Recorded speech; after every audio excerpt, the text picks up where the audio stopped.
नमस्कार फ्रेंड्स, स्वागत है हमारे और आपके इस YouTube चैनल पर। फ्रेंड्स, आज हम बात करेंगे जो प्रयागराज की स्थिति है, क्योंकि आज मौनी अमावस्या है और आप सब भी जानते हैं कि मौनी अमावस्या एक शाही स्नान के रूप में जाना जाता है।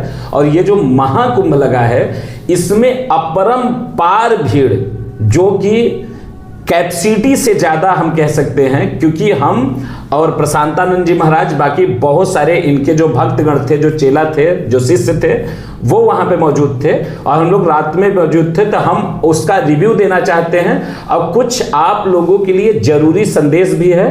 तो चलिए फटाफट से आपका बिना टाइम गंवाए वीडियो करते हैं स्टार्ट। आंखों देखी बात जानते हैं प्रशांतानंद महाराज से।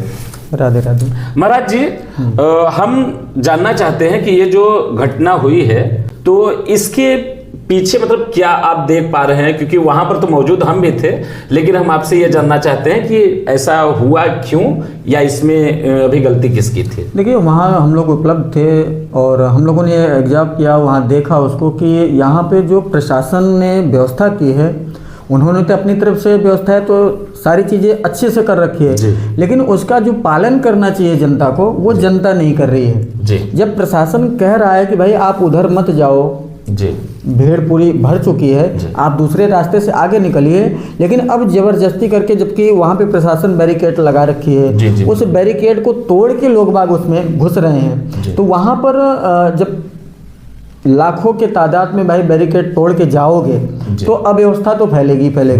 अब उसमें कई ऐसे बड़े बुजुर्ग भी थे जो लोगों के धक्का मुक्की में वो दबे हैं, बेचारे घायल हुए हैं। तो हम तो सबसे यही प्रार्थना करेंगे, करबद्ध प्रार्थना यही रहेगी हमारे सभी भक्तों से और प्रयाग में आने वाले सभी श्रद्धालुओं से, कि आप लोग कृपा करके जो भी प्रशासन का दिशा निर्देश है, उस दिशा निर्देश का आप लोग पालन करिए।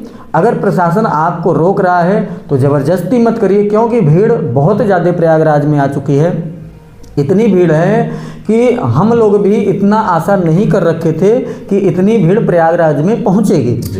तो प्रयागराज प्रशासन जो जुटा हुआ है सबकी व्यवस्था के लिए कि कोई किसी भक्त को तकलीफ़ न पहुंचे, तो हम आपसे यही बारंबार विनती करेंगे कि आप लोग प्रशासन की बातें मानें और कोई ज़ोर ज़बरदस्ती वहाँ पर मत करिए, क्योंकि अगर ज़ोर ज़बरदस्ती करेंगे तो कहीं ना कहीं अव्यवस्था फैलेगी और अव्यवस्था से ही आप देख रहे हैं अभी कुछ ही घंटे पहले जो हमारे आपके सामने आ रही है।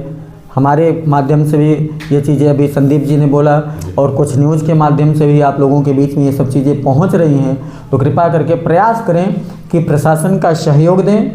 अच्छा प्रशांतानंद जी महाराज जी, जब हम लोग वापस लौट रहे थे, क्योंकि हम लोग एक निजी कार से थे, तो हमने देखा कि जगह जगह, क्योंकि इलाहाबाद से बाहर निकलने के लिए तो कोई रोक नहीं है, निकाल रहे हैं जितने भी अपने सशस्त्र बल हैं, जितने भी अपने टीम लगाए हैं प्रशासन ने, लेकिन जो बाहर से अंदर जा रहे हैं, प्रवेश कर रहे हैं इलाहाबाद या प्रयागराज में, तो उनको रोका जा रहा है और जो जहां है वहीं पर एक बफर जोन बना के या उनको वहां पे पार करके एक तरीके से कुछ देर के लिए फीस कर दिया जा रहा है।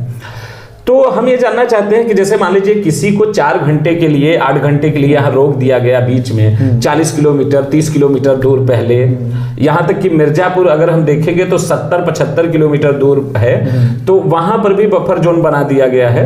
तो उनके खाने पीने की व्यवस्था ये गवर्नमेंट किस तरीके से कर रही है या क्या व्यवस्था है, ये हम जानना चाहते हैं। उसमें देखिए अभी क्या हुआ कि जब हम लोग रास्ते में आए हुए हैं तो मिर्जापुर सीमा में जैसे हम लोगों ने प्रवेश किया, तो वहाँ लोगों को रुके हुए देखकर थोड़ी सी मेरे भी मन में आया कि एक बार मैं यहाँ प्रशासन से पूछूं कि भाई कि यहाँ क्या कैसी व्यवस्था है, जो पब्लिक इतनी दूर से आ रही है तो अब यहाँ ही रुक रही है। भाई बहुत से तो ऐसे भी लोग हैं जो भोजन वगैरह की भी व्यवस्था नहीं किए हैं या पैसे उतने नहीं होंगे उनके पास में कि जो इतनी दूर ही रह के वो व्यवस्था मैनेज कर पाएँ। तो वहाँ पर जब मैंने बात किया पुलिस वालों से, तो उन्होंने यही कहा कि भाई यहाँ पर बफर जो बनाया गया है जगह जगह पे, तो वहाँ पे एक टेम्परेरी जो दुकानें होती हैं उनकी व्यवस्था कराई जा रही है, जिसमें खाद्य सामग्री भी उपलब्ध हो पा रही है, चाय बिस्कुट नमकीन वगैरह इन सब की भी उपलब्धता हो रही है, फल फ्रूट की उपलब्धता हो रही है। तो वो सब चीज़ें जगह जगह पे देखने को अपने को मिला भी, जैसा उन्होंने बताया। तो फ्रेंड्स, आप सभी से निवेदन है कि अगर आप लोग महाकुंभ में प्रयागराज में आना चाहते हैं या आ रहे हैं या अपने घर से निकल चुके हैं, तो निवेदन है कि आप लोग निकलिए। सुरक्षित रहने के लिए हमेशा प्रशासन के साथ कोऑपरेशन करें। आपको अगर कहीं रोका जा रहा है तो आप लोग रुकें। अगर मेला क्षेत्र में भी आप जा रहे हैं तो आप उसी रूट का पालन करें जहां प्रशासन आपको जाने को बोल रही है। आप अपने मन से कहीं ना जाएं। अगर कहीं बैरिकेडिंग लगी है तो वहां रुकिए और उस बैरिकेडिंग का सही तरीके से पालन करिए। यह वीडियो आपको कैसा लगा और जो भी बात आपको बताई गई है ये आंखों देखी बात है। आप लोग हो सके तो प्लीज सतर्क रहिए। आशा करते हैं कि आप स्वस्थ रहिए, मस्त रहिए और अपने अपने काम में व्यस्त रहिए। जय हिंद, जय भारत। राधे राधे।